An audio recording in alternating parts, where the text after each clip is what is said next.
Praise the lord. హల్లెలూయా. దేవుని పరిశుద్ధ నామమునకు మహిమ కలుగును గాక. మీ అందరికీ నా హృదయపూర్వక వందనాలండి. ఇప్పుడు దాకా పాటలు పాడి వారి నామాన్ని మహిమపరిచిన వారికి కూడా నా హృదయపూర్వక వందనాలు తెలియజేస్తున్నాను. ప్రాముఖ్యమైన సమయంలోనికి వచ్చాం. చిన్న ప్రార్థన చేసుకుని వాక్యంలోనికి వెళ్దాం.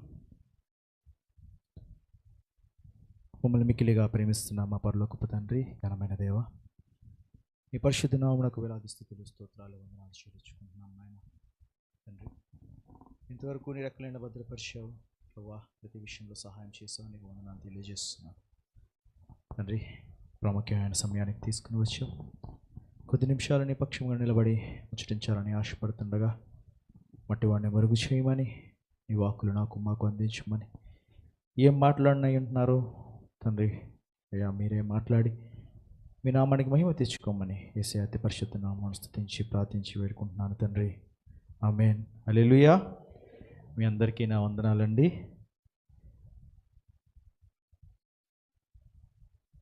సువార్తల్లో మనకి ఎన్ని సువార్తలు ఉన్నాయి బైబిల్లో?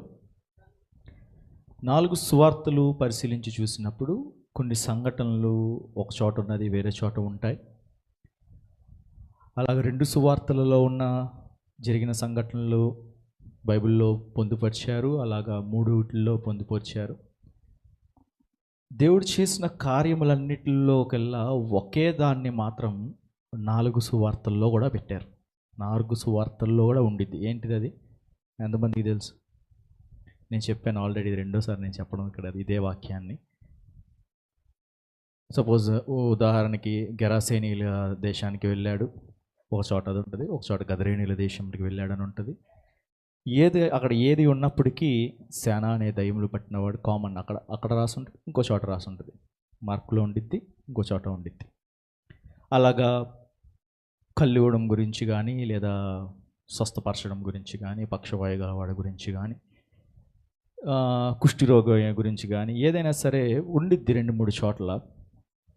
ఒకటి మాత్రం 4 సువార్తలలో కూడా చెప్పారు, 4 కూడా చెప్పారు. ఏంటిది అంటే అది మార్కు సువార్త, అందరికీ బాగా తెలిసిందే. 6వ అధ్యాయము 33వ వచనం చదువుకున్నాం. వారు వెళ్ళుచుండగా జనులు చూచి అనేకులు ఆయనను గుర్తిరిగి సకల పట్టణముల నుండి అక్కడికి కాలినడకను పరిగెత్తి వారికంటే ముందుగా వచ్చిరి. గనుక యేసు వచ్చి ఆ గొప్ప జనసమూహమును చూచి వారు కాపరి లేని గొర్రెల వలె ఉన్నందున వారి మీద కనికరపడి వారికి అనేక సంగతులు బోధింపసాగాను. చాలా ప్రొద్దుపోయిన తర్వాత ఆయన శిష్యులు ఆయన యొద్దకు వచ్చి, ఇది అరణ్య ప్రదేశము, ఇప్పుడు చాలా ప్రొద్దుపోయినది, చుట్టుపట్ల ప్రదేశములకును గ్రామములకును వారు వెళ్ళి భోజనమునకైనను కొనుక్కొనుటకు వారిని పంపివేయమని చెప్పిరి. అందుకైన మీరు వారికి భోజనము పెట్టుడి అనగా. చాలండి, ఇక్కడ దాకా చెప్పుకుందాం. ఇప్పటికే అర్థమయ్యే ఉంటుంది, మీరు చదివేసే ఉంటారు. యేసు ప్రభు వారు కొండ ఎక్కి భోజిస్తూ ఉంటారు, లేదా అరణ్యానికి వెళ్తూ ఉంటారు. అటు వెళ్తారు, అద్దరికి వెళ్తారు, ఇటు వస్తారు, మొత్తానికి భోజిస్తూ ఉన్నప్పుడు ఒకసారి ఒక చోటకు వచ్చినప్పుడు అనేక మంది జనములు ఆయన అక్కడికి వెళ్తున్నాడని తెలిసి వారికంటే ముందుగా, ఎవరికంటే ముందుగా? యేసయ్య వారి శిష్యుల కంటే ముందుగా యేసు ఎక్కడ బోధిస్తారో వాళ్ళకి తెలుసు. అంటే యేసు ఎక్కడ కనపడతారో వాళ్ళకి తెలుసు, ఎక్కడ ఉంటాడో వాళ్ళకి తెలుసు. అక్కడ ఏం రాస్తుంది చదవండి ఒకసారి. కాలినడకను పరిగెత్తుకుంటా వారికంటే ముందుగా వచ్చిరి. అంటే దేవుడు ఏ ప్రదేశంలో ఉండి బోధిస్తాడో, యేసయ్య అంటే దేవుని కుమారుడని చాలామందికి తెలియకపోవచ్చు అక్కడ ఉన్న వాళ్ళకి. కానీ వారికి ఏంటంటే ఆయన స్వస్థపరుస్తాడు. ఆయన దగ్గరికి వెళితే స్వస్థత దొరికిద్ది. ఆయనకి దగ్గరికి వెళ్తే మా రోగముల నుండి విముక్తి దొరికిద్ది. ఆయనకి దగ్గరికి వెళ్తే కుంటోళ్ళకి కాళ్ళు వస్తాయి, గుడ్డోళ్ళకి కన్నులు వస్తాయి, లేదా చెవిటోళ్ళకి చెవులు వస్తాయి, చెవులు వినపడతాయి, లేకపోతే ఇంకేదో. వాళ్ళ ఆలోచన ఏంటి అంటే పలానా చోట యేసు ఉంటాడు. హల్లెలూయా. అక్కడికి వెళ్దాం. ఆయన వెళ్ళాక తర్వాత ఎప్పుడో చూద్దాంలే, తర్వాత ఎప్పుడుకో వెళ్దాంలే అనుకోలా. వాళ్ళు ఏం చేశారంటే వారికంటే ముందుగా వెళ్ళారంట ఆయన దగ్గరికి, పరిగెత్తుకుంటా కాలినడకన. ఎప్పుడైతే దేవుడి దగ్గరికి వాళ్ళందరూ వచ్చారో, దేవుడు వారిని చూచి కాపరి లేని గొర్రెల వలె ఉన్నారని కనికరబడి అనేక సంగతులు చెప్పాడని ఉంటుంది. ఇంకో చోట ఏమైనా ఉంటుందంటే పరలోక రాజ్యం గురించి అని రాసి ఉంటుంది. ఇంకో చోట ఏం రాసి ఉంటుంది అంటే దేవుడు వారి మీద కనికరపడ్డాడు అని రాసి ఉంటుంది. ఒకసారి నేను చెప్పినప్పుడు 4 సువార్తలను తీసి చెప్పాను, మరి ఎంతమందికి గుర్తుందో తెలియదు. ఇప్పుడు నేను తీయట్లా, ఎందుకంటే నా సబ్జెక్ట్ ఇది కాదు, ఇంట్రొడక్షన్ ఇస్తున్నాను అంతే. ఒక చోటేమో కనికరపడ్డాడు నుండి, ఇక్కడేమో మార్కులో కాపరి లేని గొర్రెల వరే ఉన్నారని కనికరబడి అనేకమైన సంగతులు చెప్పాడని ఉంటుంది. యోహానులోకి వెళ్తే ఏమో యోహానులోనో లోకాలోనో పరలోక రాజ్యము గురించి అనేక సంగతులు చెప్పాడని ఉంటుంది. యోహాన్ అనుకుంటా, ఒకసారి చూడండి. యోహాన్ 6వ అధ్యాయమా లోకాల అనుకుంటా.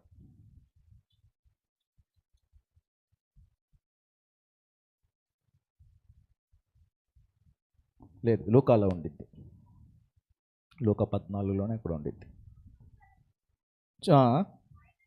ఎంత అండి రిఫరెన్స్? 14, 9, 9, 13, 11 అంట. చూడండి. తెలుసుకుని వెంబడింపగా చేర్చుకుని దేవుని రాజ్యమును గూర్చి వారితో మాట్లాడుచు స్వస్థత కావలసిన వారిని స్వస్థపరిచెను. ప్రొద్దుగుంకెను ఆరంభించినప్పుడు అక్కడ రాసింది. అక్కడ ఏం దేవుని గురించి చెప్పాడంట? దేవుని రాజ్యము గురించి అనేక సంగతులు చెప్పాడంట. ఇప్పుడు మళ్ళీ మార్క్కి వచ్చేద్దాం. ఇక్కడేమని రాసింది? ఉన్నందున కనికరపడి అనేక సంగతులు చెప్పాను ఉంటుంది. 4 సువార్తల్లో రాయబడి ఉండిద్ది, కానీ ఒక్కొక్క సువార్తలో ఒక్కొక్క విలువైన పదం ఒకటి రాయబడి ఉంటుంది దాని గురించి. ఒక చోట ఏమో కనికరపడ్డాడని రాయబడి ఉంటుంది, కనికరపడ్డాడని. ఇంకో చోట ఏమో ఎందుకు కనికరపడ్డాడో రాయబడి ఉంది, కాపరి లేని గొర్రెల వారి అని. కనికరపడి అనేక సంగతులు చెప్పబడినాయి అని రాయబడి ఉంది. ఇక్కడ ఇంకో చోటకి వెళ్ళినప్పుడు ఎందుకు కనికరపడ్డాడో రాయబడి ఉంది, ఏ సంగతులు చెప్పాడో రాయబడి ఉంది. ఏం సంగతులు చెప్పాడు? పరలోక రాజ్యం గురించి సంగతులు చెప్పాడని ఉంది. ఆయన కనికరపడి పరలోక రాజ్యపు సంగతులు చెప్పి స్వస్థత ఎవరికైతే అవసరమో ఆ స్వస్థత కూడా చేయవచ్చాడని రాయబడి ఉంది. చెప్తున్నా కదా, ఇది 4 సువార్తలలో రాయబడిన ఒకే ఒక కార్యం, దేవుని చేసిన గొప్ప కార్యం ఇది. మిగతా అన్ని 2 3 ఉన్నాయి, 2 ఉన్నాయి, ఒక దాంట్లోనే ఉన్నాయి అన్నీ ఉంది. చాలా ఇంపార్టెంట్ గురించి ఇంట్రొడక్షన్లో మనం సరే. చాలా ప్రొద్దుపోయిన తర్వాత 35వ వచనం. చాలా ప్రొద్దుపోయిన తర్వాత ఆయన శిష్యులు ఆయన యొద్దకు వచ్చి, ఇది అరణ్య ప్రదేశము, ఇప్పుడు చాలా ప్రొద్దుపోయినది, చుట్టుపట్ల ప్రదేశమునకును గ్రామమునకును వారు వెళ్ళి భోజనమును కొనుక్కున్నటకై వాని పంపిమేయమని చెప్పిరి. అందుకైన మీరు వారికి భోజనము పెట్టుడనగా వారు, మేము వెళ్ళి 200 దేనారముల రొట్టెలను కొని వారికి పెట్టుదమా ఆయనని అడిగిరి. చాలండి, ఇక్కడ దాకా చెప్పుకుందాం. మనిషి జీవితంలో, ఒక విశ్వాస జీవితంలో ఏది జరిగినా దానికి ఒక కారణం ఉండేది. ప్రొద్దుపోయిందని ఆయనకి తెలుసు, పొద్దున్నుంచి సాయంత్రం దాకా వాళ్ళు ఏం తినలేదు అని ఆయనకి తెలుసు. కాలి నడకను వచ్చినప్పుడు కనికరపడిన ఆయన వాళ్ళు ఆకలిగా ఉన్నారో లేదో ఆయనకి తెలీదా? తెలుసు. అయినా కూడా ఆహార విషయం మాట్లాడకుండా దేవుడు ఉన్నాడు అంటే దానికి ఒక కారణం ఉండిద్ది. పొద్దున్నుంచి సాయంత్రం దాకా దేవుడి సన్నిధిలో గడిపే మీరైనా, నేనైనా, లేదా అనేక దినముల నుంచి ప్రార్థన చేసి దేవుడి దగ్గర గోజాడుతున్న మీరికైనా, నాకైనా ఏమి అవసరమో దేవుడికి తెలుసు. కానీ ఆ అవసరము ఆయన అడ్రస్ చేయకపోవడానికి ఒక కారణం ఉండిద్ది. ఇక్కడ ఉన్న వాళ్ళకి ఆకలిగా ఉన్నారని ఆయనకి తెలుసు, ఆహారం అవసరం ఆయనకి తెలుసు, స్వస్థత ఇచ్చినవాడు, లేకపోతే పరలోక రాజ్యం గురించి చెప్తున్నవాడు, ఆహారం పెట్టాలి అని ఆయనకి తెలుసు. కానీ ఇక్కడ పెట్టకపోవడానికి కారణం ఏంటి అంటే, శిష్యుకి నేర్పించడానికి ఒక ప్రణాళిక వేసుకున్నది దేవుడు. హల్లెలూయా. శిష్యులు అంతవరకు ఆయనతోనే ఉన్నారు, దేవునితో ఉన్న వాళ్ళే, దేవునితో తిరిగిన వాళ్ళే, దేవుని చూస్తున్న వాళ్ళే. కానీ శిష్యులు ఇంకా మనుషులని అంటే ఇతరులని ప్రేమించే మనసు ఇంకా రాలా అప్పటికి. ఏస్తూ ఉన్నారు, ఏస్తూ తిరుగుతున్నారు, ఎవరైనా ఏసు దగ్గరికి వస్తే రావద్దు రావద్దు అంటున్నారు, లేకపోతే అరండి అంటున్నారు. కానీ శిష్యుల మనస్సు ఎలా ఉంది అంటే దేవుడు ఏ రీతిగా ప్రేమిస్తున్నాడో అలా ఆ రీతిగా ఇంకా మార్పు చెందలేదు. దేవుడి ప్రణాళిక ఏంటంటే ఇక్కడ శిష్యుల్ని అడ్రస్ చేయాలంటే శిష్యుల్ని ముందు మార్చాలి, తర్వాత వాళ్ళ సంగతి చేద్దాం. చదువుకుంటాను ఇప్పుడు అయిపోయింది. అందుకు ఆయన, మీరు వారికి భోజనం పెట్టుడనగా మేము వెళ్ళి 200 దేనారముల రొట్టెలు కొని వారికి పెట్టుదామా అని ఆయనను అడిగిరి. శిష్యులు మనసు ఎలా ఉంది అంటే మాకేం అవసరం వాళ్ళకి పెట్టాల్సిన అవసరం, ఏదో నీ కూడా ఉంటున్నాం, నువ్వు కార్యాలు చేస్తే చూస్తున్నాం, నువ్వు అద్భుతాలు చేస్తే చూస్తున్నాం, ఆయన రమ్మంటే వాళ్ళని స్వస్థపరిస్తే చూస్తున్నాం. వాళ్ళు ఆకలిగా ఉంటే మేము ఎక్కడి నుంచి 200 దేనారములు తీసుకుని వచ్చి వాళ్ళకు రొట్టెలు పెట్టే అంత స్తోమత మాకెక్కడ ఉంది, నీకు తెలుసు కదా, తెలిసి మాట్లాడుతున్నావు తెలియక మాట్లాడుతున్నావు అన్న రీతిగా ఉన్నారు అక్కడ శిష్యులు. కానీ దేవుడి ప్రణాళిక ఏంటి అంటే యోహాను సువార్త 6వ అధ్యాయము 5వ వచనము.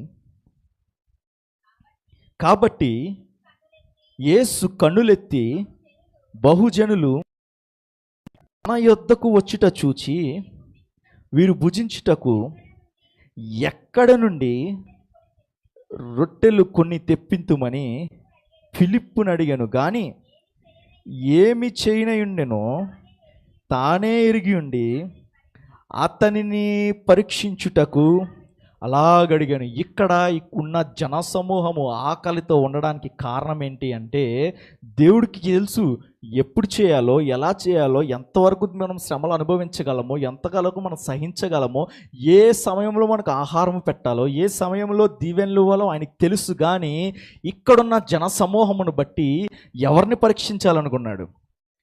అక్కడ చదివారుగా, ఎవరిని ఫిలిప్పుని పరీక్షించాలనుకుంటున్నాడు. కల్ప్రిట్ అనమాట. ఉన్న శిష్యులందరిలో కూడా కల్ప్రిట్ ఏంటంటే ఉన్న 11 మందిని చెడగొట్టినవాడు అనమాట. శిష్యులందరూ వచ్చారని రాయబడి ఉంటుంది ఒక చోట, తమ శిష్యులు వచ్చి ఆయన యొద్దకు అడిగారని. కానీ ఇక్కడ ఏం రాసిండు? దేవునికి ఏమి చేయనై ఉన్నారో ఆయన ఎరిగి, ఆయనకు తెలుసు ఏం చేయాలో, ఎప్పుడు చేయాలో, ఎలా చేయాలో, ఎవరికి చేయాలో, ఎందుకు చేయాలో, ఏ రీతిగా చేయాలో తెలుసు. కానీ ఎవరిని పరీక్షించాలనుకున్నాడంటే తన శిష్యుడైన ఫిలిప్పుని పరీక్షించాలనుకున్నాడు. హల్లెలూయా. ఇప్పుడు నీ జీవితంలో ఒక కార్యం జరగట్లేదు అనుకో, నువ్వు ఎవరి గురించి అయితే ప్రార్థన చేస్తావు వాళ్ళ జీవితంలో ఒక కార్యం జరగట్లేదు అనుకో, ఏదో వాళ్ళు తప్పు చేశారనో, నువ్వు తప్పు చేసావనో, లేదా మేము తప్పు చేసామనో కాదు. కానీ దేవుడికి ఒక ప్లాన్ ఉంటుంది, దేవుడికి ఒక ప్రణాళిక ఉండుద్ది. దేవుడు పరీక్షించాలని చూస్తాడు, దేవుడు సరిచేయాలని చూస్తాడు, దేవుడు ఆదరించాలని చూస్తాడు, దేవుడు మన నడతలను మార్చాలని చూస్తాడు. దేవుడు ఫిలిప్పుని పరీక్షించాలని చూశాడు. ఆయనకు తెలుసు ఆహారం ఇవ్వాలి. ఇప్పుడు ఫిలిప్పు దగ్గరికి వెళ్ళి ఏం చెప్పారు? అందుకు ఫిలిప్ ఏమన్నాడంట? వారిలో ప్రతివాడును కొంచెం కొంచెం పుచ్చుకున్నటకై 200 దేనారముల రొట్టెలు చాలవని ఆయనతో చెప్పాను. ఆయన శిష్యులలో ఒకడు, అనగా సీమోను పేతురు సహోదరుడు ఆంద్రేయ, ఇక్కడ ఉన్న ఒక చిన్నవాణి యొద్ద 5 యవల రొట్టెలు 2 చిన్న చేపలు ఉన్నవి. కానీ ఇంతమందికి ఇది ఏమాత్రమును ఆయనతో అనగా, ఇది దేని గురించి? 5 రొట్టెలు 2 చిన్న చేప.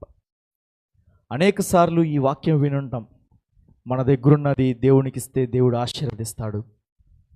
5 రొట్టెలు ఎంతమంది తిన్నారు? 5,000 మంది తిన్నారు. 5,000 మందికి ఆహారం అని చిన్నప్పుడు పాట పాడుకుంటాం. 5 రొట్టెలు 2 చేపలు 5,000 మందికి ఆహారమాయేది ఉంటుంది కనుక అవునంటారా కాదంటారా? గుర్తుందరా సండే స్కూల్లో? అవునంటారా? యేసయ్య దేవుడు అంటే ఏమంటారు? సండే స్కూల్ పాట. సరే, ఇక్కడ దేవుడు శిష్యుల్ని పెట్టమన్నప్పుడు, ఫిలిప్పుని పరీక్షించినప్పుడు తర్వాత ఏం చెప్తాడంటే, మీ దగ్గర ఎవరి దగ్గర అయినా ఉన్నాయేమో వెళ్ళి చూసి రమ్మంటే ఆంద్రేయ వెళ్ళి, ఇక్కడ ఒక చిన్నవాణి వద్ద 5 రొట్టెలు ఉన్నాయి 2 చిన్న చేపలు ఉన్నాయి అని చెప్తాడు. కానీ ఎంతమందికి సరిపోవు కదా, ఏం చేద్దాం అని అడిగితే యేసయ్య ఏం చెప్తాడంటే, అట్లా నాకు దగ్గరికి తీసుకురండి. ఏం చెప్తాడు? చూడండి. యేసు జనులను కూర్చుండబెట్టుడని చెప్పాను. ఆ చోట చాలా పచ్చిక ఉండేను గనక లెక్కకు ఇంచుమించు 5,000 మంది పురుషులు కూర్చుండిరి. యేసు ఆ రొట్టెలు పట్టుకుని కృతజ్ఞతాస్తుతులు చెల్లించి కూర్చున్న వారికి వడ్డించాను. అలాగూ చేపలు కూడా వారి ఇష్టమైనంత మట్టుకు వడ్డించాను. వారు తృప్తిగా తినిన తర్వాత ఏమీయూ నష్టపడకుండా మిగిలిన ముక్కలు పోగు చేయడని శిష్యులతో చెప్పాను. కాబట్టి వారు భుజించిన తరువాత వారి యొద్ద మిగిలిన 5 యవల రొట్టెల ముక్కలు పోగు చేసి 12 గంపలు నింపిరి. ఇది అందరికీ తెలిసినదే. దేవుడికి ఇచ్చినప్పుడు ఆ కొంచెం ఏదైతే మన దగ్గర ఉందో దాన్ని ఏం చేస్తాడు? దేవుడు ఆశీర్వదిస్తాడు. ఇక్కడ 2 కార్యాలు చేశాడు దేవుడు. ఒకటి, వారి ఆహారమును తీర్చాడు. రెండోది, ఫిలిప్పు మనస్సును మార్చాడు. ఒకటి, వాళ్ళ ఆకలిని తీర్చాడు. రెండోది, శిష్యులకి ఒక సూచక క్రియను చూపించాడు. 1 shot 2 birds అంటారు కదా. సో దేవుడు ఏదో ఫ్లుగ్గా చేసేద్దాంలే అనుకోడు. ఆయన ఒక కార్యం చేయాలంటే అది అనేక మందికి ఉపకారంగా ఉండాలి. ఏదో నువ్వు ఒక్కడే ఆశీర్వదించబడితే సరిపోదు. నిన్ను బట్టి నీ కుటుంబం ఆశీర్వదించబడాలి, నిన్ను బట్టి నీ సంఘం ఆశీర్వదించబడాలి. అక్కడ ప్రొద్దుగుంకింది అని చెప్పి శిష్యులు వచ్చి చెప్పినప్పుడు ఆ మాటను బట్టి శిష్యులు మనసు మార్చాడు. ఆ మాట బట్టి వచ్చిన జనుల ఆకలిని తీర్చాడు. తీర్చిన తర్వాత ఎన్ని గంపలు ఎత్తారంట? 12 గంపలు ఎత్తారు. దీని గురించి ఆల్రెడీ నేను వాక్యం చెప్పేశాను, అవుట్లైన్ చెప్తున్నాను అంతే. ఈ 12 గంపలు, ఈ 5 రొట్టెలు, 2 చేపలకి సాదృశ్యం ఏంటి అంటే, 5 రొట్టెలు అనేది 5 కాండములు అంటే ధర్మశాస్త్రమునకు సాదృశ్యంగా ఉన్నది. ఈ 5 రొట్టెలు వారి దగ్గర ఉన్నాయా, పిల్లవాడి దగ్గర ఉన్నాయా? అంటే వచ్చిన జనాల్లో ఉన్నాయా, శిష్యుల దగ్గర ఉన్నాయా? వచ్చిన జనాల్లో ఉన్నాయి, శిష్యుల దగ్గర లేవు. ఆంధ్రయ్య వెళ్ళి ఆ 5,000 మంది పురుషులు అంటే ఇంకా మరి స్త్రీలు కూడా ఉంటారు కదా, అక్కడ ఎన్ని వేల మంది ఉన్నారో తెలియదు. అక్కడికి వెళ్ళి వాళ్ళందరి దగ్గర వెతికితే ఆంధ్రయ్యగా ఏం చెప్పాడంటే, ఇక్కడున్న ఒక చిన్నవాడి దగ్గర 5 రొట్టెలు 2 చేపలు ఉన్నాయని చెప్పాడు. ఎవరి దగ్గర ఉన్నాయి? జనముల దగ్గర ఉన్నాయి, జనం దగ్గర ఉన్నాయి, వాళ్ళ దగ్గర లేవు. వాళ్ళ దగ్గరున్న 5 రొట్టెలను దేవుడు తీసుకుని, అంటే ఏ ధర్మశాస్త్రమునకైతే వాళ్ళు బందీ అయిపోయారో, ఏ ధర్మశాస్త్రం వల్ల వాళ్ళు ఇప్పుడైతే కట్టబడి ఉన్నారో, ఏ ధర్మశాస్త్రం వల్ల అయితే ఆ తీర్పు తీర్చబడుతున్నారో వాటికి సాదృశ్యంగా ఉన్న 5 కాండములు అంటే ఆదికాండము, నిర్గమాకాండము, లేవికాండము, సంఖ్యాకాండం, ద్వితీయోపదేశకాండం, దేనికైతే సాదృశ్యంగా వారందరూ కట్టబడ్డాడో, దేవుడి రాజ్యముకు వారసులు అవ్వకుండా, దేవుడు కాపరి లేకుండా, వారిని కావలి కాసేవారు లేకుండా ధర్మశాస్త్రానికి వాళ్ళు కట్టబడి ఉన్నారు. వారి దగ్గరున్న ధర్మశాస్త్రమును దేవుడు తీసుకుని, అంటే 5 రొట్టెలను తీసుకుని కృతజ్ఞతాస్తుతులు చెల్లించి దేవుడికి దానిని విరిచి, ఇక మీదట మీరు ధర్మశాస్త్రమునకు బందీ కాదు, నేను ఇచ్చే ఆహారమునకు వారసులు అని దానికి సాదృశ్యం. హల్లెలూయా. ఈ 5 రొట్టెలు ధర్మశాస్త్రమునకు సాదృశ్యంగా ఉన్నప్పుడు 2 చేపలు ఉన్నాయి కదా, ఆ 2 చేపలు ఏంటి అంటే సహవాసమునకు సాదృశ్యం. దేవునితో సహవాసమునకు సాదృశ్యం, తండ్రితో సహవాసమునకు సాదృశ్యం, కుమారునితో సహవాసమునకు సాదృశ్యం, పరిశుద్ధాత్మ సహవాసమునకు సాదృశ్యం. అంటే ధర్మశాస్త్రానికి లోబడుతున్నా నీవు, ధర్మశాస్త్రానికి కట్టబడిన నీవు, లా అకార్డింగ్ టు ఏమనుంటుందంటే, బైబిల్లో ఏమనుందంటే, ధర్మశాస్త్రం వల్ల మీరు పాపులుగా తీర్చబడతారు, కానీ దేవుని కృప వలన నీతిమంతులుగా తీర్చబడతాం, దేవుని విశ్వాసం ఉంచటం వలన. ఎప్పుడైతే ఈ 2 చేపలు దేవుడు అందరికీ పంచిపెట్టాడో దానికి ఒక సాదృశ్యం ఏంటి అంటే దేవునితో సహవాసం. ఇంట్రొడక్షన్ అనమాట. ది నెక్స్ట్ కాన్సెప్ట్కి వెళ్ళిపోతాను. సహవాసం.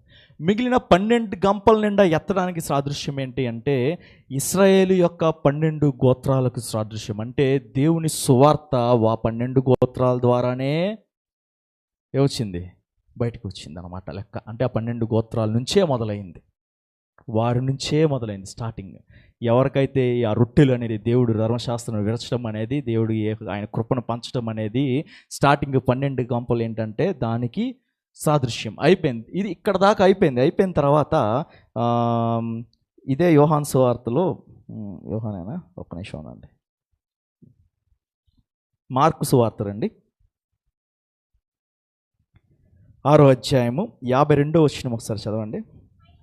అయినను వారి హృదయము కఠినమాయను గనక వారి రొట్టెలను గూర్చిన సంగతి గ్రహింపలేదు. చాలు, రొట్టెలను గూర్చిన సంగతి గ్రహింపలేదు.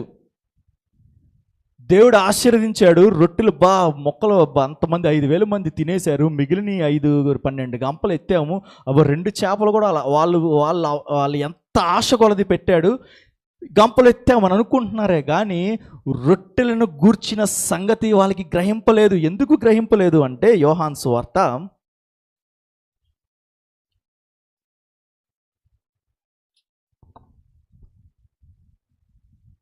6వ అధ్యాయము 26వ వచనం. యేసు,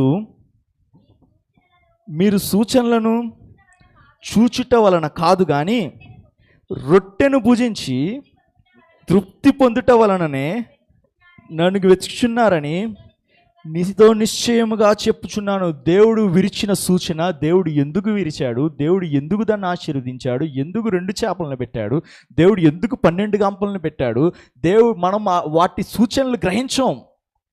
ఎంతసేపు వాళ్ళు ఏం గ్రహించారంటే రొట్టెలను తిని తృప్తి పొందారు కాబట్టే మీరు నన్ను వెతుకుచున్నారు. ఆశీర్వాదం కొరకే ఈరోజున్న క్రైస్తవుడు కూడా అలాగే ఉన్నాడు. దేవుడు చూపించే సూచనలు మనకు అవసరం లేదు, దేవుడు చెప్తున్న మర్మాలను మనకు అవసరం లేదు. దేవుడు ధర్మశాస్త్రంలో ఏం చెప్తుందో, వాక్యం ఏం చెప్తుందో, దేవుని అవసరం ఏంటో, దేవుడికి ఏం కావాలో, దేవుడికి మన పట్ల ఉన్న ప్రణాళిక ఏంటో, దేవుడికి మన పట్ల ఉన్న చిత్తం ఏంటో, ఆయన మనల నుంచి ఏం కోరుకుంటున్నాడో మనకు అవసరం లేదు. మనకి ఏంటి అంటే రొట్టెలను తిని తృప్తి పొందుతున్నాం కాబట్టే వెతుకుచున్నాం. ఈరోజు దేవుడి సన్నిధికి వచ్చి ప్రార్థన చేస్తున్నాం అంటే పొద్దు నుంచి రాత్రి దాకా ఏం కావాలి? రొట్టె తిని తృప్తి పొందాలి, అంటే మన అవసరం తీరాలి.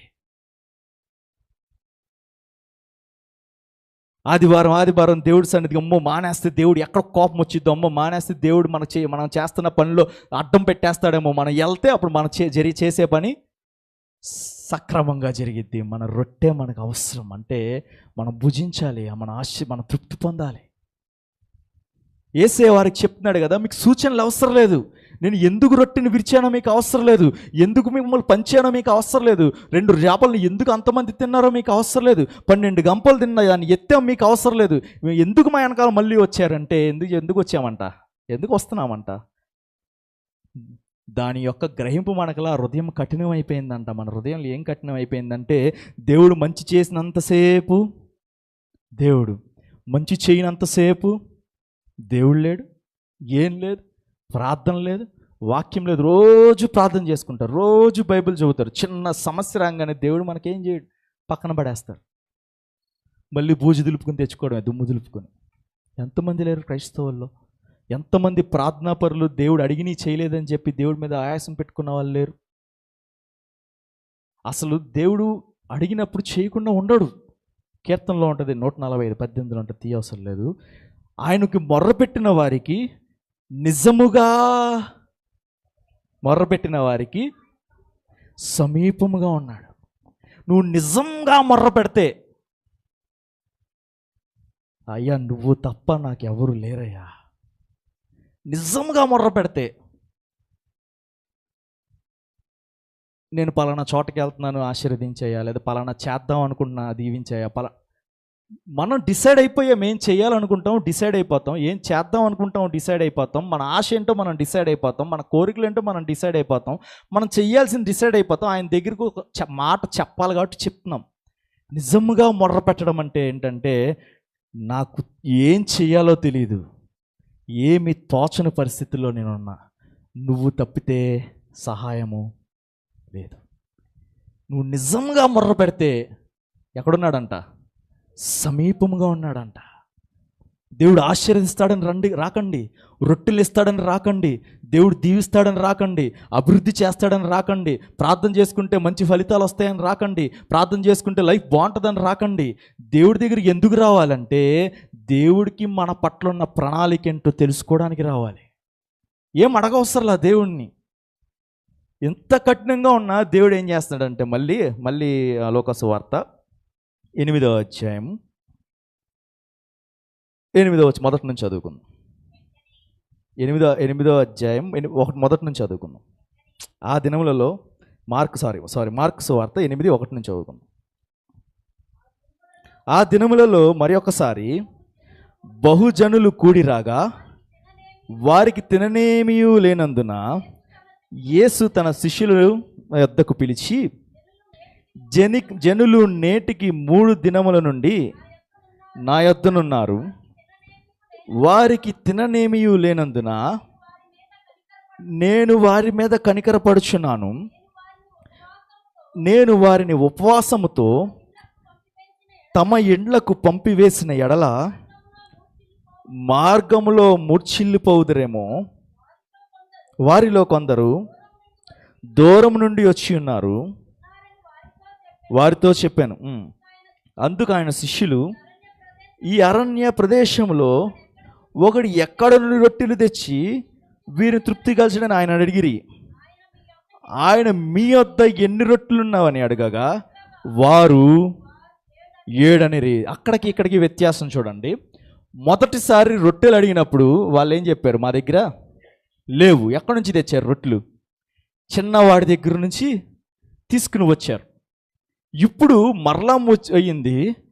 అప్పుడు ఒక దినం అవ్వంగానే శిష్యులు వచ్చేసారు. ప్రొద్దుగుంకిపోయింది, సాయంత్రం అయిపోయింది, నువ్వేంటి రొట్టెలు పెట్టవా, నువ్వేంటి ఆహారం పెట్టవా, వాళ్ళని పంపించేయని. ఇక్కడ ఎన్ని దినాలు అయింది? 3 దినాలు అయింది. ఒక దినానికి వచ్చేయాలిగా శిష్యులు. దేవుడు చేసిన ఒక కార్యము శిష్యుల మనసును మార్చేసింది. హల్లెలూయా. ఒక్క దినం అవ్వంగానే ఫిలిప్పు అందరిని చెడగొట్టి తీసుకుని వచ్చాడు. ఏంటంటే సాయంత్రం అయిపోయింది, ప్రొద్దుగుంగిపోతుంది, చీకటి పడిపోతుంది, అరణ్యంలో ఉన్నారు, పట్టణాలకు పంపించి అక్కడికి పంపించి రొట్టెలు కొనుక్కుంటారు అన్న మనస్సు నుంచి ఎక్కడికి వచ్చేసారంటే శిష్యులు, వీళ్ళు దేవునితో ఉన్నాడు, దేవుడు ఉట్టి చేతులతో ఆకలితో వెనక్కి పంపించేవాళ్ళు కాదు. హల్లెలూయా. శిష్యుల మనస్సు మారిపోయింది. ఒక దినమే ఉన్నారు అక్కడ, అప్పుడు ఒకలాగా ప్రవర్తించారు. 3 దినాలు ఉన్నారు. యేసయ్య అన్నాడు, నేటికి 3 దినములు నా దగ్గర ఉన్నారు. వీళ్ళు తినడానికి ఏం లేదు, ఏమీ తినలేదు.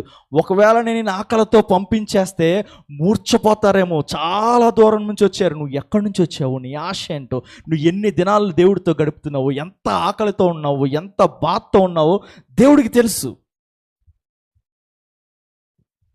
ఆ దినంలో ఒక దినము ఎందుకు దేవుడు ఇచ్చాడంటే వాళ్ళు కాపర్లేని గొర్రెలు కాబట్టి పరలోక రాజ్యం గురించి సంగతులను చెప్పి రొట్టెలను విరిచి, ఇది మాకు నీ కొరకైన నా నూతన నిబంధన అని దేవుడు ఒక సాదృశ్యం చూపించాడు. ఎవరైతే ఆ రొట్టెలు తిని దేవుడు మరలా వెంబడించారో వాళ్ళు అంజులు అన్నమాట.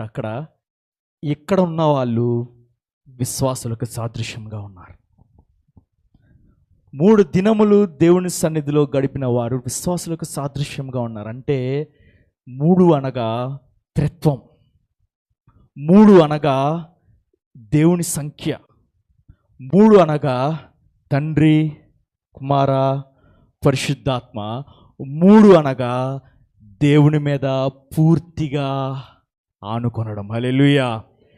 3 దినాలు గడుపుతున్నారంట దేవుడి మీద. అంటే ఇంక దేవుడి మీదే, ఇంక నీకు వేరే ఆప్షన్స్ లేవు వాళ్ళకి. దేవుడు పెడితే తినాలి, లేకపోతే ఎలా వెళ్ళిపోవాలి? ఏం లేకుండా మూర్ఛల్లిపోయే అంత అవసరంలో వాళ్ళు ఉన్నారు. దేవుడి మీద పూర్తిగా ఆనుకోవడం, నిజంగా మొర్రపెట్టడం అంటే దానికి సాదృశ్యం ఇది. చెప్పగా దేవుని సూచనలు అర్థం చేసుకోండి. ఎంతసేపు రొట్టెలు 5,000 మంది అన్నారు, రొట్టెలు 4,000 మంది అన్నారు, 12 గంపలు ఎత్తారు, 7 గంపలు ఎత్తారు. అది కాదు. దేవుడు ఏది వాక్యంలో పొందుపరిచినా, దేవుడు ఏది పెట్టినా ఊరికనే పెట్టలేదు. ఒక సంఖ్య పెట్టాడంటే దానికి ఒక కారణం ఉండిద్ది. ఒక దినమునే వాళ్ళు శిష్యులు భరించలేకపోయారు. శిష్యులు మార్పు చెందారు. 3 దినములంటే దేవునితో సహవాసంలో ఉన్నారు. ఇక్కడున్న జనులు మార్పు చెందారు. ఏంటంటే 3 దినములు దేవుడి మీద ఆధారపడ్డారు.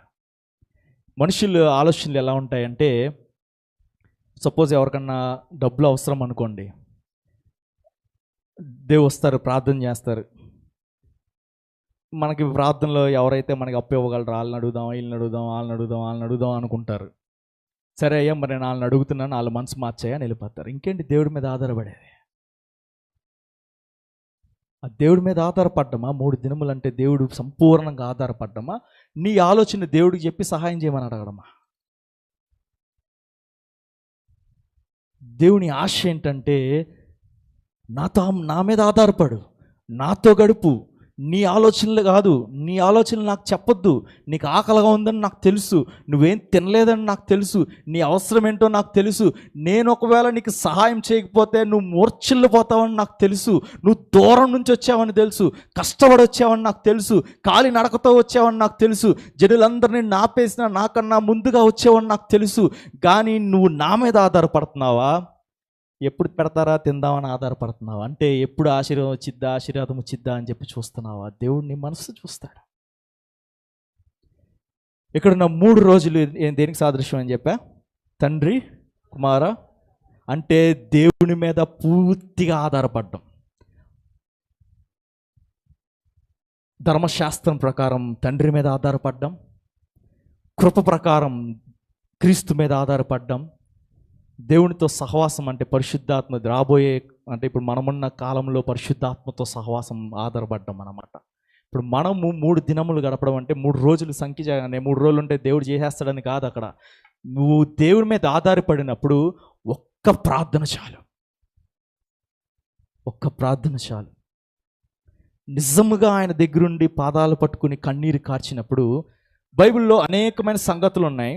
ప్రతి ఒక్కరు కూడా దేవుడిని, అయ్యా నాకు ఇది కావాలని అడిగారు. కానీ దేవుడిని అడగకుండా దేవుడు కార్యం చేసిన ఒకటి ఉంది. మా యూత్లో తెలిసి మొన్న చెప్పా. ఎవరి గురించి?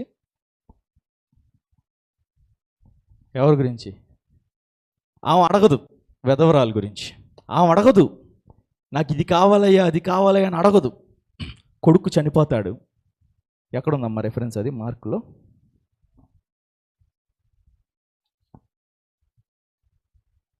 మార్క్స్ వార్తలోనే ఉండిద్ది.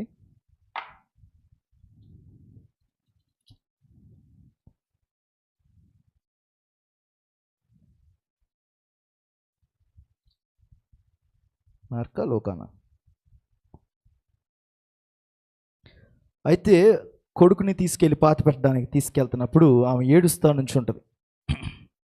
లూకాసు వార్త 7వ అధ్యాయము 12వ వచనం. ఆయన ఆ ఊరి గవిని వద్దకు వచ్చినప్పుడు చనిపోయిన ఒకడు వెలుపలికి మోసుకొని పోబడుచుండెను. అతని తల్లికి అతడొక్కడే కుమారుడు, ఆమె వెధవరాలు. ఆ ఊరి జనులు అనేకులు ఆమెతో కూడా ఉండిరి.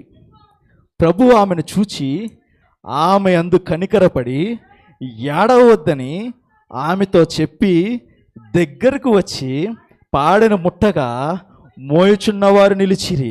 ఆయన చిన్నవాడా లెమ్మని నీతో చెప్పనగానే ఆ చనిపోయినవాడు లేచి కూర్చుండి మాట్లాడి సాగాను. ఆయన అతని తల్లికి అప్పగించాను.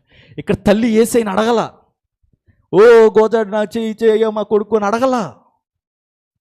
ఆమె ఏడుస్తుంది, నాకు ఇంక దిక్కెవరూ లేరు, నాకు ఒక్కగా నాకు కొడుకు, నేను వెదవాలని, నాకు ఇంకా ఆప్షన్ లేదు. నువ్వు దేవుడు మనల్ని అడగమని చెప్తున్నాడు. మనకి ఇంకా బెటర్, మనకు యేసయ్య ఉన్నాడు, తండ్రి ఉన్నాడు, అడిగే అవకాశం ఉంది, తండ్రి ఉన్నాడు.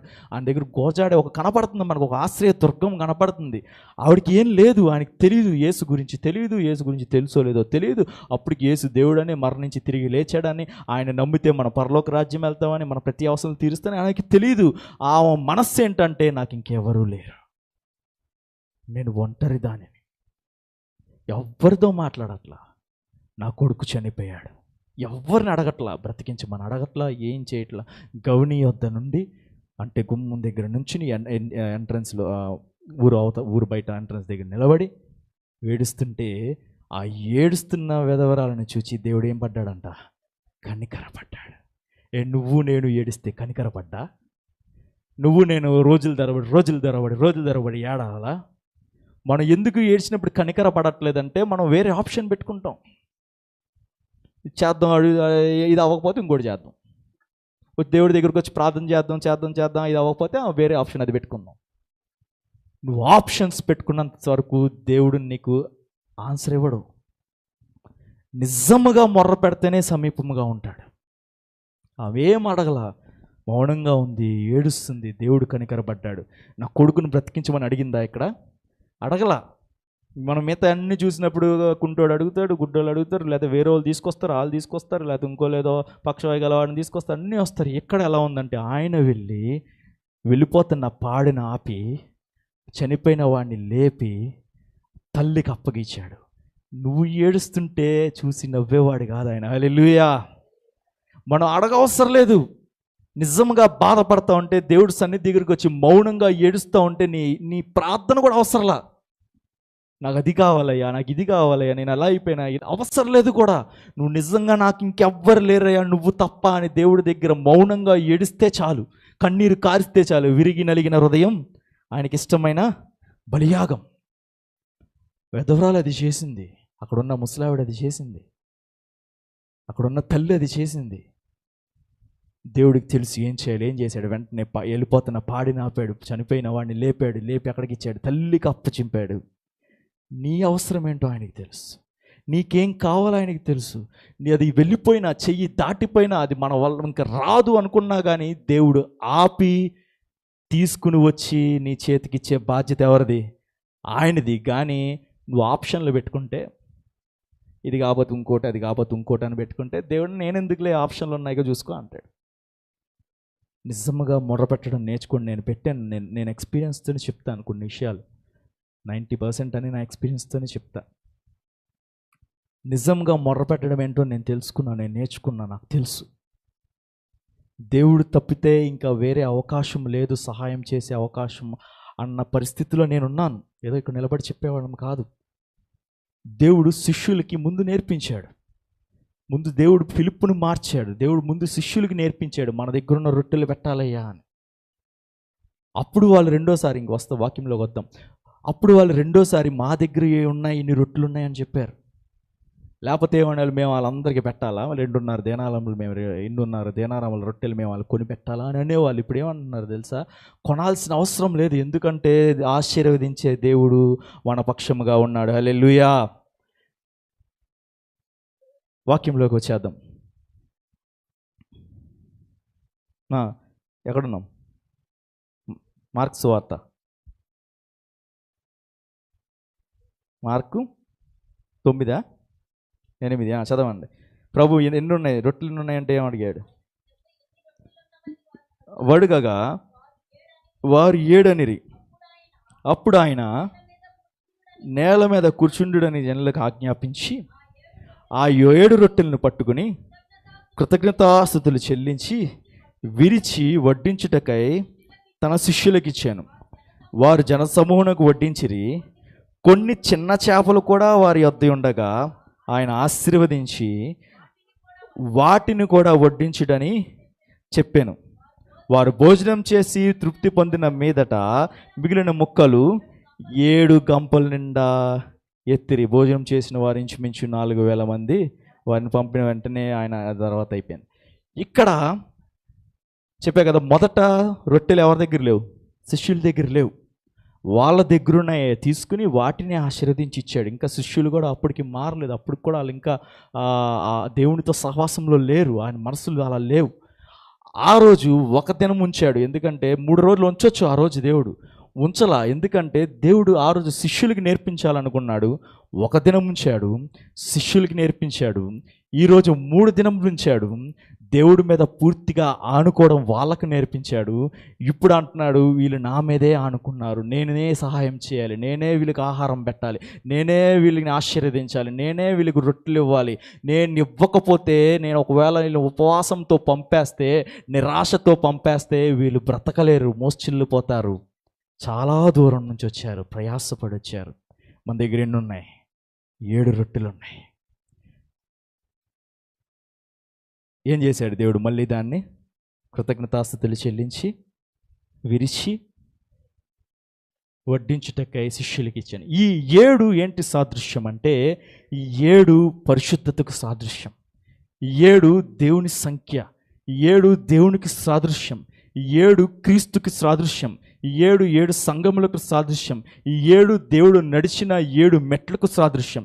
ఈ 7 దేవుడు మనకిచ్చే కృపకి సాదృశ్యం. హల్లెలూయా.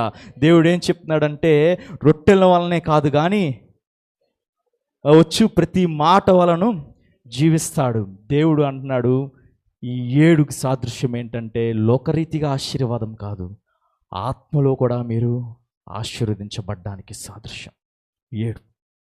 7 అంట ఎవరికి ఇచ్చారంట? శిష్యులకి ఇచ్చినప్పుడు, అంటే అన్యులుగా ఉండి దేవుడు ధర్మశాస్త్రంను విడిచేశాడు. ఇప్పుడు దేవుని కృపనిస్తున్నాడు, దేవుని యొక్క సువార్తనిస్తున్నాడు, దేవుని యొక్క పరిశుద్ధతనిస్తున్నాడు, దేవుని యొక్క 7 నడిచిన 7 మెట్లు సాదృశ్యంగా ఉన్న 7 మెట్లు జీవితంని ఇస్తున్నాడు. అంటే విశ్వాస జీవితంని ఇస్తున్నాడు. క్రీస్తు మీద ఆధారపడ్డ 3 దినములు, అంటే తండ్రి కుమార పరిశుద్ధతకు సాదృశ్యంగా ఉన్న 3 దినములు దేవుడి మీద ఆధారపడితే దేవుడు తనను తానే మీకు ఇస్తాడు. హల్లెలూయా. అంటే మీ పక్షముగా యుద్ధము చేస్తాడు. హల్లెలూయా. అది 7కి సాదృశ్యం. 7 శిష్యులకి ఇవ్వగానే శిష్యులు ఏం చేశారంట? మరలా జన సమూహమునికి అంతా వడ్డించేసి కొన్ని చిన్న చేపలు వారి యొద్దనుండగా ఆయన ఆశీర్వదించి వాటిని కూడా పంచుడని చెప్పాను. ఈ కొన్ని చిన్న చేపలు దేనికి సాదృశ్యముగా ఉందంటే, సంగమునకు సాదృశ్యముగా ఉంది, సహవాసమునకు సాదృశ్యముగా ఉంది.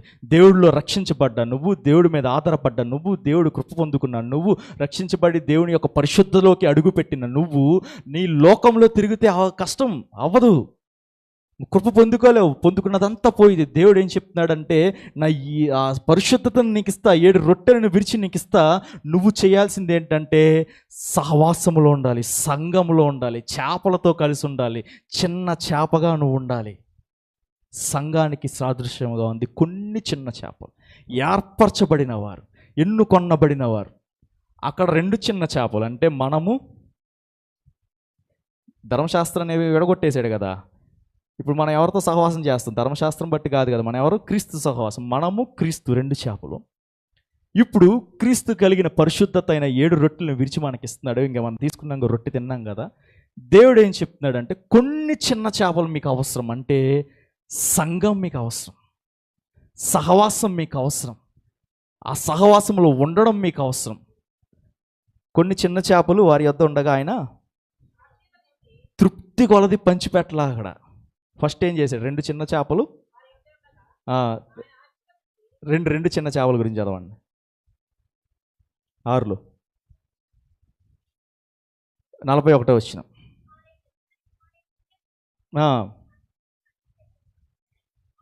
అంతటా వారు ఆ 2 చేపలను అందరికీ పంచిపెట్టాను. వారందరూ తిని తృప్తి పొందిన తర్వాత, కానీ ఇంకోటి ఎక్కడో ఉంటుంది, వారికి తృప్తి పొందే కొలది అని ఉంటుంది ఎక్కడో, వేరే చోట అనుకుంటా, యోహాన్లోనా? ఒక్క నిమిషం. సరే,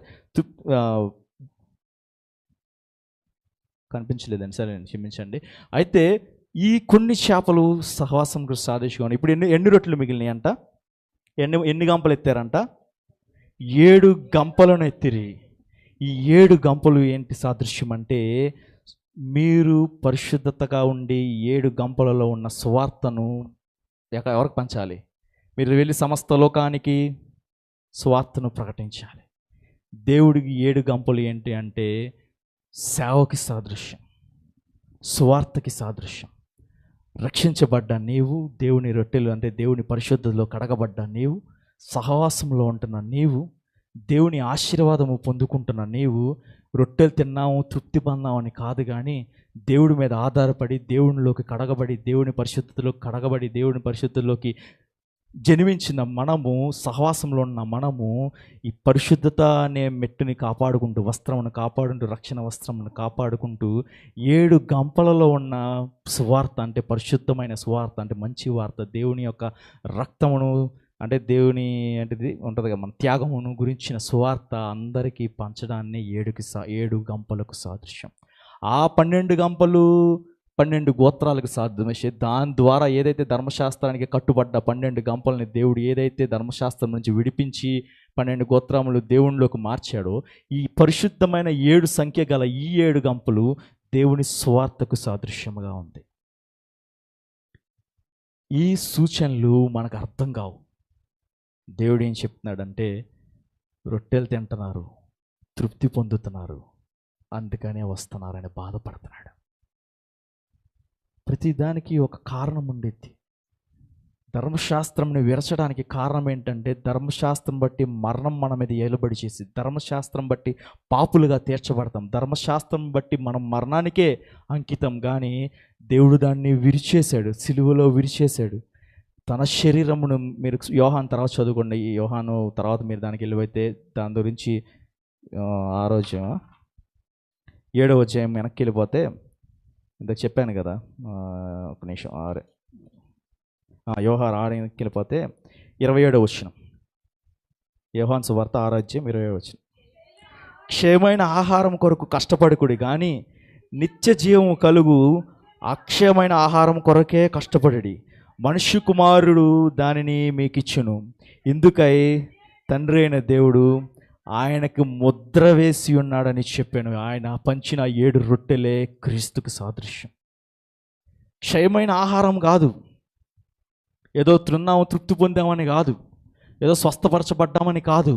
అక్షయమైన ఆహారం దేవుడు పంపిస్తున్నాడు, ఇస్తున్నాడు. ఆయనే నన్ను తిను, తర్వాత మీరు చదువుకుంటా, నన్ను తినువారు ఎన్నటికీ ఆకలిగొండు, నన్ను తాగువాడు ఎన్నటికీ దప్పికొనుడు అని. ఈ మొదట 5 రొట్టెలు 2 చేపలు ధర్మశాస్త్రమునకు విరిచి దేవునితో సహవాసమునకు సాదృశ్యముగా ఉంటే, రెండోసారి ఉన్న 7 రొట్టెలు దేవునికి సాదృశ్యంగా ఉంది, క్రీస్తుకు సాదృశ్యంగా ఉంది, క్రీస్తు యొక్క పరిశుద్ధతకు సాదృశ్యంగా ఉంది. క్రీస్తు తనను తానే విరిచి మనకిచ్చినాడు. అదే కదా, మా కొరకు, ఇది మీ కొరకైనా నా శరీరము నేను జ్ఞాపకం చేసుకున్నట్టకే దీన్ని నేను చేయడని చెప్పాను. అదే 7 అంటే క్రీస్తు పరిశుద్ధుడు. క్రీస్తు ఒక్కడే పరిశుద్ధుడు, మనం అందరం పాపులమే. పరిశుద్ధతకు సాదృశ్యంగా ఉంది. చిన్న చేపలు సహవాసమునకు సాదృశ్యంగా ఉంది. 7 గంపలు దేవుని గూర్చిన స్వార్థకు సాదృశ్యముగా ఉంది. తింటున్నాము, వెళ్ళిపోతున్నాము, కానీ మనకు స్వార్థ ప్రకటించడం అవసరం లేదు, దేవుడి కొరకు జీవించడం అవసరం లేదు, సహవాసం అవసరం లేదు, దేవుని సూచనలు మనకు అవసరం లేదు. దేవుని బాధ ఏంటంటే, మీరు రొట్టెలు తిని తృప్తి పొందుట వలనే నన్ను వెంబడిస్తున్నారు. కానీ ఏమన్నాడు 26 పైనే, మీరు సూచనలు చూచటం వలన కాదు కానీ రొట్టెలను భుజించి తృప్తి పొందుటనే నన్ను వెతుకుచున్నారని మీతో నిశ్చయముగా చెప్పుచున్నాను. ఆ స్థితిలో మనం ఉండకూడదని దేవుడు ఆశపడుతున్నాడు. దేవుడి మీద పూర్తిగా ఆధారపడ్డాం. ఆయన క్రీస్తు కొరకు దాన్ని ఏమంటారు, తృష్ణగొందాం, సహవాసం కొరకు ప్రయాసపడదాం. ఒంటరిగా ఉండి ఏమీ చేయలేం. దేవుడు చెప్తున్నాడు కదా, కొన్ని చేపలు అంటే ఏర్పరచబడిన వారిగా ఉందాం. పరిశుద్ధుడు అయిన దేవుని గురించిన స్వార్థ అందరికీ ప్రకటించే దేవుడు ఒక ప్రణాళిక. అదే దేవుడు ఏం చెప్పాలా మనకి, మీరు సమస్త లోకానికి వెళ్ళి వాళ్ళని మాకు శిష్యులుగా చేయండి అని చెప్పాడు. అదే 7 గంపలు, అదే 7 గంపలు ఉన్న సువార్త, పరిశుద్ధమైన సువార్త. ఇదే యాక్చువల్గా మొదట 5 రొట్టెల గురించి ఒకసారి చెప్పేశాను నేను, ఈ 7 గంపల గురించి చెప్పలేదు నేను. ఎందుకో గుర్తొచ్చింది రాత్రి, సర్లే చెప్దామని అనుకున్నా.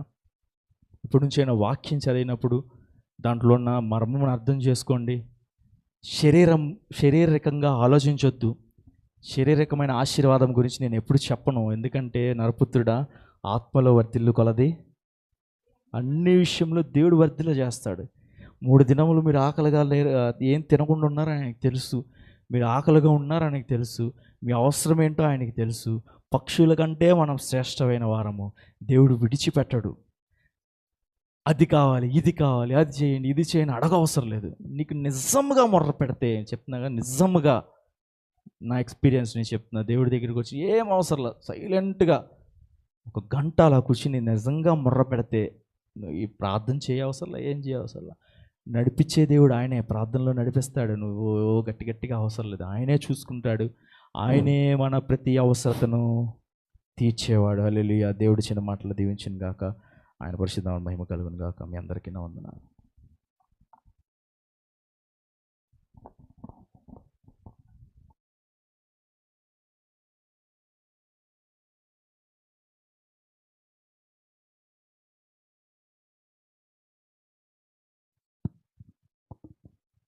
ప్రార్థన చేద్దాం. మోకరించగలిగిన వారు మోకరించండి, లేని వారు తల వంచి కళ్ళు మూసుకుని. పరిశుద్ధుడైన మా తండ్రి, దయగలిగిన మా రక్షక, నీ పాదములకు వేలాది స్తుతులు, స్తోత్రములు, వందనములు చెల్లిస్తూ ఉన్నాం. ప్రభువా, నీ యొద్దకు వచ్చి వారి ప్రయాసలను చూచే దేవుడవని, కనికరపడే దేవుడవని, పర సంబంధమైన ఆశీర్వాదము, ఇహ సంబంధమైన ఆశీర్వాదములు అనుగ్రహించే దేవుడవని, మా ప్రభువా, 5 రొట్టెలు 2 చేపలను గురించి, 7 రొట్టెలు కొన్ని చేపల గురించి బహు స్పష్టముగా నీ బిడ్డ ద్వారా వివరించావు. అందును బట్టి వందనాలు చెల్లిస్తూ ఉన్నాం.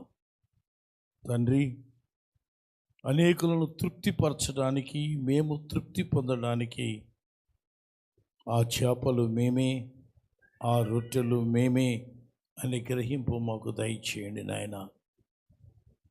నీ చేతిలో రొట్టెను నేను ఇరువుము యేసయ్యా అని పాడుకుంటున్నాము, కానీ నాయన, ఇరవబడడానికి, మేము తృప్తి పొందడానికి, అనేకులను తృప్తిపరచడానికి మా ప్రభా, ఈనాడు సంఘములకు సాదృశ్యముగా ఉన్న, ఖండములో ఉన్నటువంటి సంఘములకు సాదృశ్యంగా ఉన్న, విశ్వాసులకు సాదృశ్యంగా చేపలైనటువంటి మేము, రొట్టెలైనటువంటి మేము నీ చేతికి అప్పగించబడినప్పుడు నువ్వు దీవించే దేవుడవు నాయన.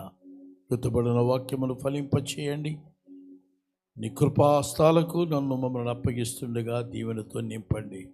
మా ప్రభువు, మా ప్రియ రక్షకుడైన యేసయ్య పరిశుద్ధ నామమున స్తుతించి ప్రార్థించి వేడుకుతున్నాము తండ్రి, ఆమేన్. సకల ఆశీర్వాదములకు మించిన మన తండ్రి అయిన దేవుని ప్రేమ, ఒకే నిజ రక్షకుడైన యేసయ్య కృప, పరిశుద్ధాత్ముని కన్యన్న సహవాసం, ఆదరణ, ఆశీర్వాదము కూడిన మనందరికీ ఇప్పుడు ఎల్లప్పుడూ సదాకాలము తోడయుండి తృప్తిపరచును గాక.